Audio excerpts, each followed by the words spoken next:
Dear students, hope you are doing well.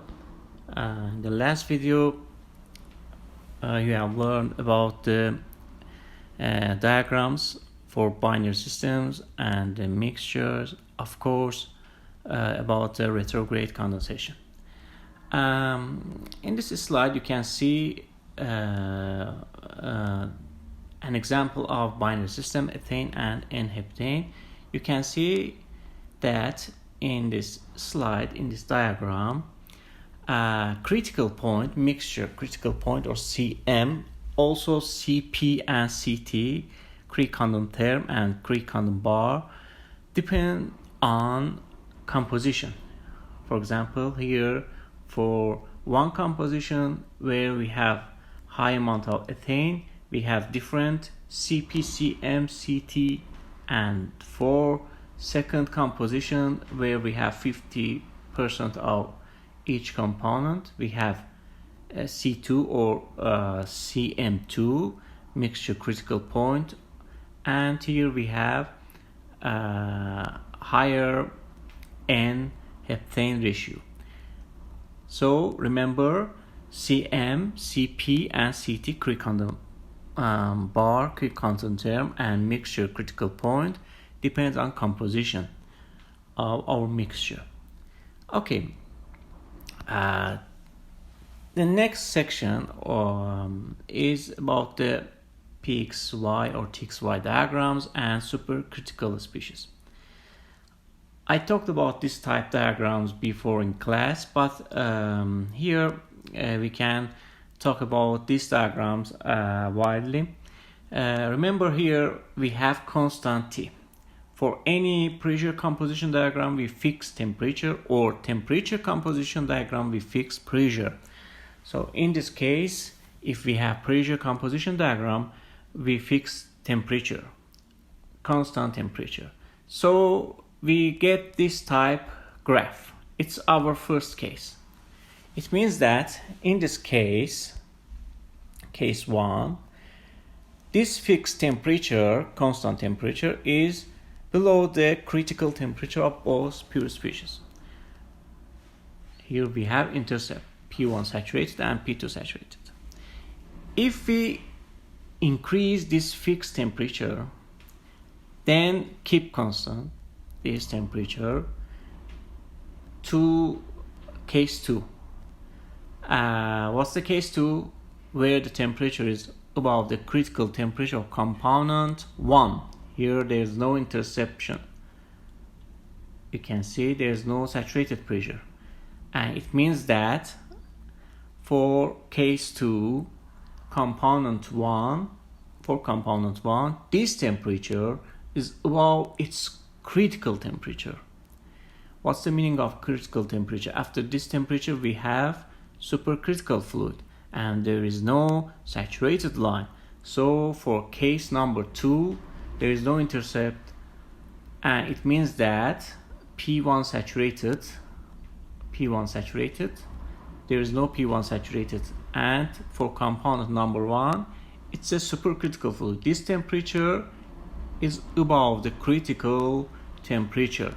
If we increase this temperature above both component 1 and component 2 critical temperature, above the critical temperature of component 1 and component 2, in this case, we cannot find any intercept in y-axis.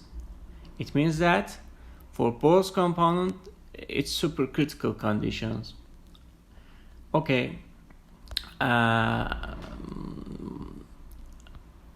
These slides, number 29, are easy and you can review by yourself. And also we can consider for TXY diagrams.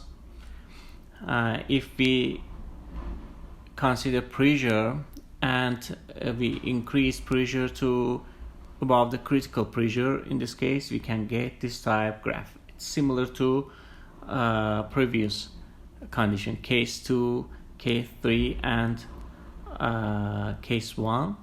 We change this pressure. Okay.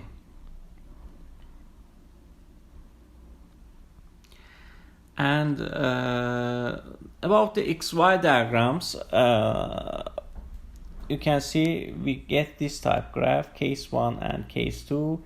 Here case 1 is more volatile component, and in this case, Y1, component 1 is more volatile component, and in this case, if we increase temperature to or pressure to upper than critical pressure or critical temperature, in this case, there is no intercept.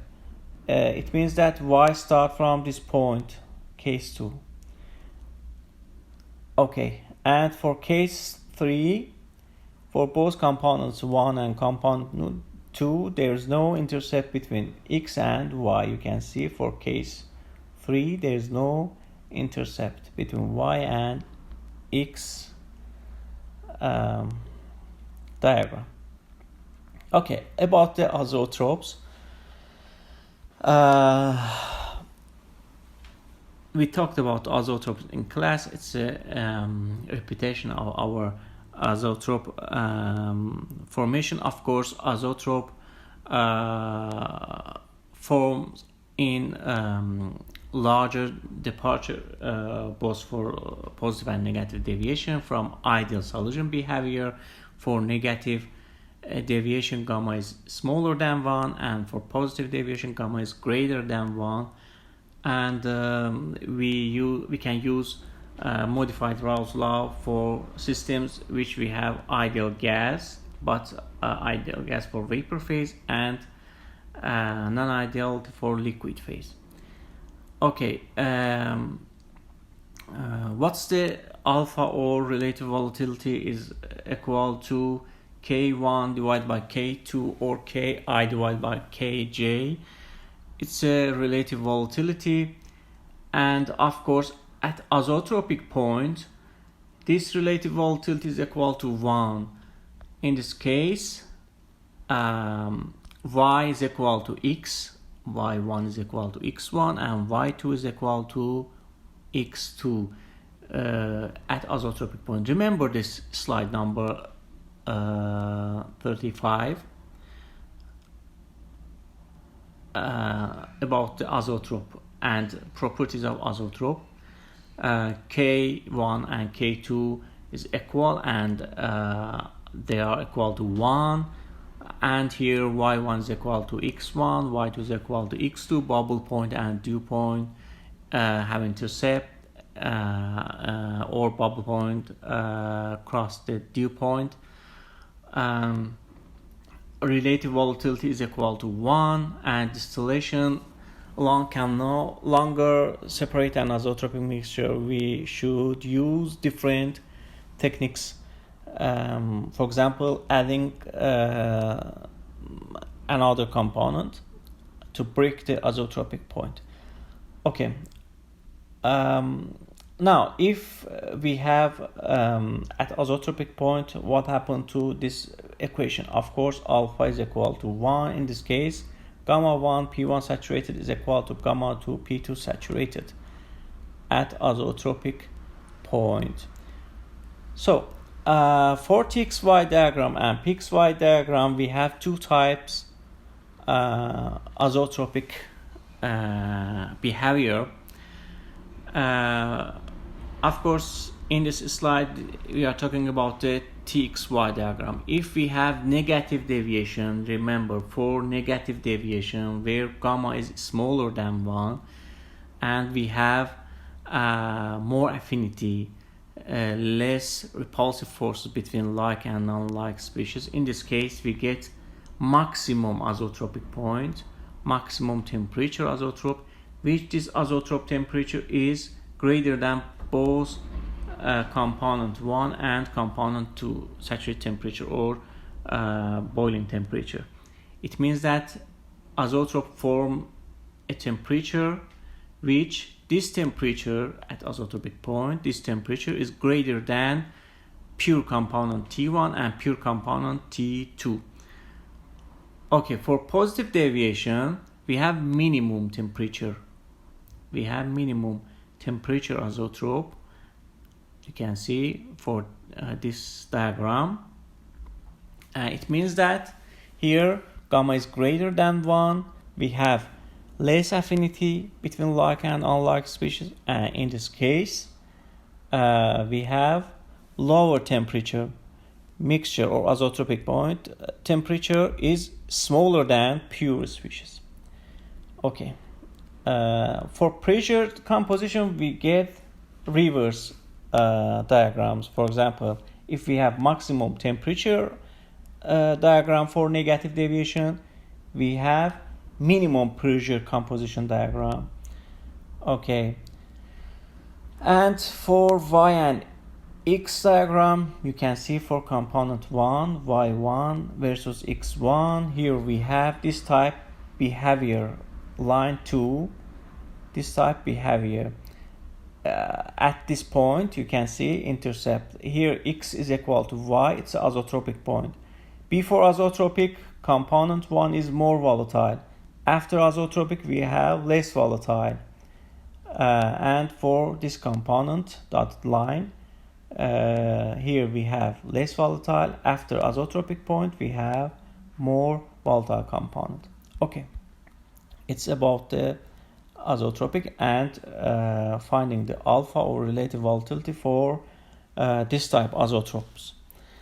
Of course, alpha is equal to K1 divided by K2, and at azeotropic point, K1 is equal to 1 and K2 is equal to 1. In this case, alpha is equal to 1. Then we get this equation, gamma 1 P1 saturated is equal to gamma 2 P2 saturated. Of course, we use this property in previous topic to solve our problems and find the binary interaction parameters for models. Okay. And what's the conditions for our azeotropic points? I mean that what's the limitation value for alpha? Of course, here we have this behavior, and if you remember, we talked in class about the two different ideality for mixtures, for very dilute solution and very high concentration solution. We can consider both ideal behavior. Okay, in this case, if for alpha 1 to if x1 tends to 0, it means that here we have infinite dilution of component x1 in x2. In this case, x2 tends to ideal solution and gamma 2 is equal to 1. In this case, we can consider this one limit for relative volatility at lower concentration. Gamma 1, infinite dilution gamma 1, which is we can find from the Henry's law, P1 saturated, P2 saturated. And for high concentration, when x1 tends to 1, in this case, gamma 1 is equal to 1, we can ignore, and in this case, P1 saturated is equal to P1 saturated divided by gamma 2 infinite dilution, P2 saturated. Okay, it's a limitation for alpha 1, 2. Also, you can find for alpha 2, 1. And in this slide, you can see one example of one azeotropic mixture, two propanol and or isopropyl alcohol and water. Of course, here at 80 degrees centigrade, we have azeotropic point. Here you can see how we can use this azeotropic point to find the pressure. It's better to review this slide. Okay, in the next video we will start about the second part of this topic. I hope this week we can finish this topic and we can solve at least one or two examples of past papers, and then we can continue our topics. Good luck.